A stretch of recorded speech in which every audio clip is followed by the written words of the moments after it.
hari ini kita telah berada di bulan Sya'ban. Ya, di bulan Sya'ban. Artinya tak lama lagi kita masuk ke bulan Ramadan. Hanya tinggal menghitung hari, kita akan masuk di bulan Ramadan. Jadi kalian sebagai anak-anak Islam, generasi-generasi Islam juga perlu mengetahui bulan-bulan yang ada di dalam kalender Hijriah. Jangan cuman hafal dan mengenal bulan-bulan Masehi. Ya, kita juga harus mengenal bulan-bulan Hijriyah.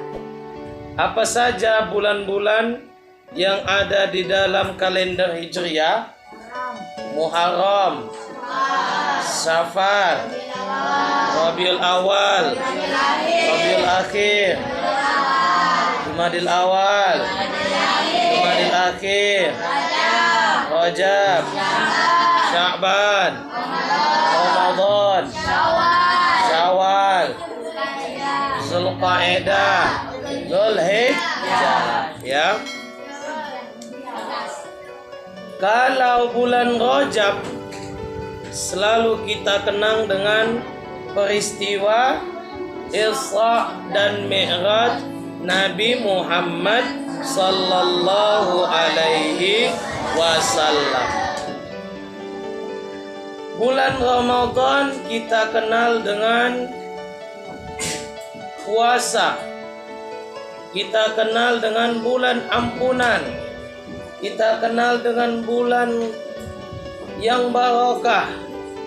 Kita kenal dengan peristiwa Nuzulul Quran. Kita kenal dengan Lailatul Qadar. Ya.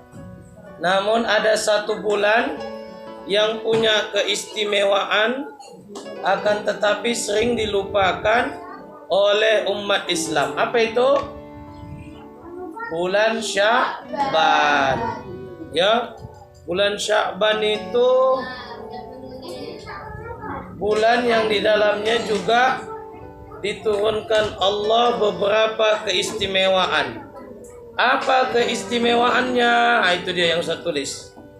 Yang pertama, berpindahnya kiblat umat Islam dari Masjidil Aqsa ke Masjidil Haram.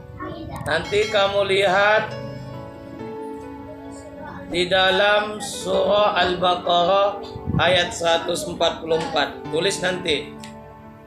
Keistimewaan yang kedua, pertama kali diperintahkan untuk bersolawat kepada Nabi Muhammad sallallahu alaihi wasallam.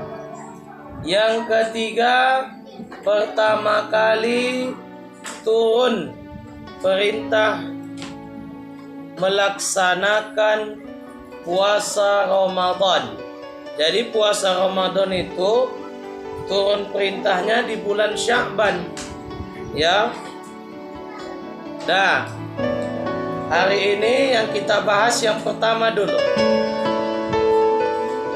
Pindahnya kiblat umat Islam dari Masjidil Aqsa ke Masjidil Haram. Jadi sebaik ada perintah salat, maka umat Islam kiblatnya bukan ke Ka'bah, akan tetapi kiblatnya ke Baitul Maqdis.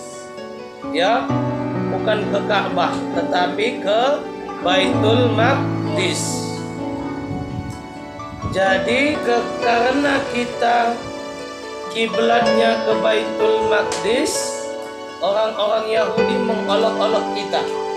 Apa kata orang-orang Yahudi?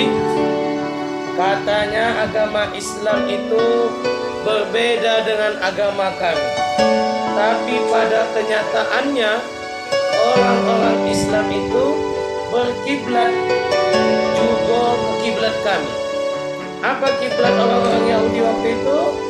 Baitul Maqdis, ya, di Masjidil Aqsa. Jadi terdengarlah oleh Rasulullah Sallallahu Alaihi Wasallam. Tapi Nabi Muhammad tidak pernah berdoa dengan mengeluarkan dan tidak pernah berdoa melalui lisannya. Nabi Muhammad hanya berkata-kata di dalam hatinya, berharap di dalam hatinya, tapi tak pernah terucap dari lisannya, sambil menengadah ke langit. Jadi sambil menengadah ke langit, Nabi Muhammad berkata-kata di hatinya, berharap agar kiblatnya umat Islam bisa beralih dari Masjidil Aqsa ke Masjidil Aqsa. Nabi berharap di dalam hatinya selama 17 bulan. Bayangkan, sekelas Nabi saja berharap kepada Allah, berdoa kepada Allah, dikabulkannya setelah 17 bulan. Kita bukan siapa-siapa, berdoa kepada Allah hendaknya coba, tak dikabulkan mengeluh, ya, tak dikabulkan mengeluh. Nabi Muhammad punya gelar Nabi, dikabulkan doanya setelah 17 bulan. Jadi dari sekarang kalau berdoa jangan hendak copat saja. Ya, Allah itu memberikan apa yang terbaik buat kita, bukan apa yang hendak kita.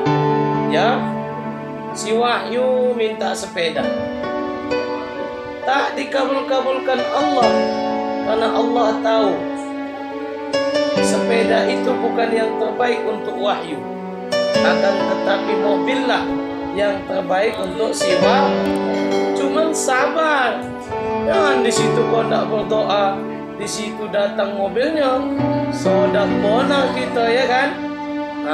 Atau si Toga pengen punya mobil, saat ini masih punya sepeda, Allah tak kasih mobil, bukan karena Allah tak kabulkan doanya, karena sepeda itu lebih baik untuk si Toga. Sempat si Toga punya mobil, mungkin dia akan menjadi orang yang sombong. Selagi dia naik sepeda, si Toga masih taat kepada Allah. Tapi Allah tak kasih mobil, karena kalau dikasih mobil lupa dia pulang, jalan terus saja dia naik moped. Dia naik moped, dia Toga lupa dia pulang. Itu makanya Allah tidak kasih mobil, ya. Jadi Allah kasih yang terbaik kepada kamu, bukan memberikan apa yang kamu hendak, ya.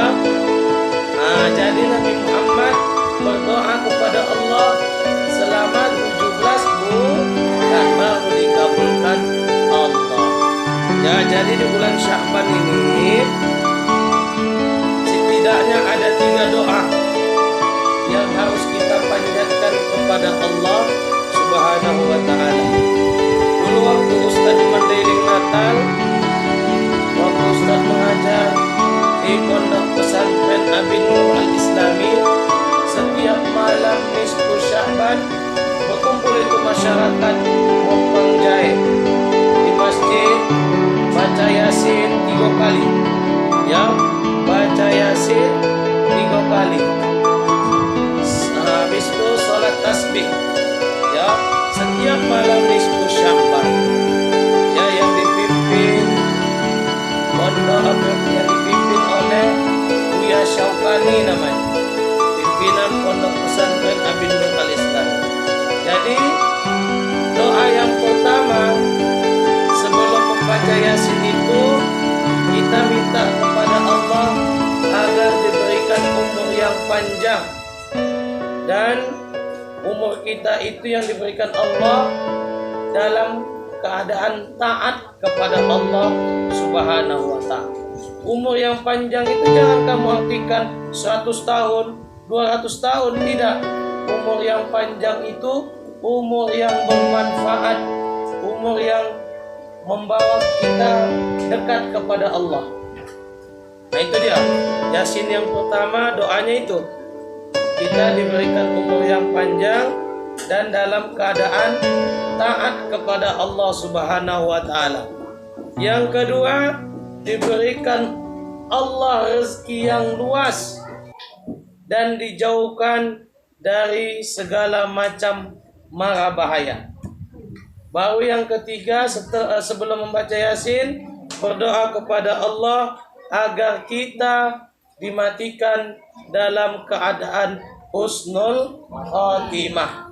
Ya, orang-orang yang berbahagia itu orang-orang yang mati dalam keadaan husnul khatimah, mati dalam keadaan membaca Al-Quran, mati dalam keadaan salat, mati dalam keadaan sedang bersedekah.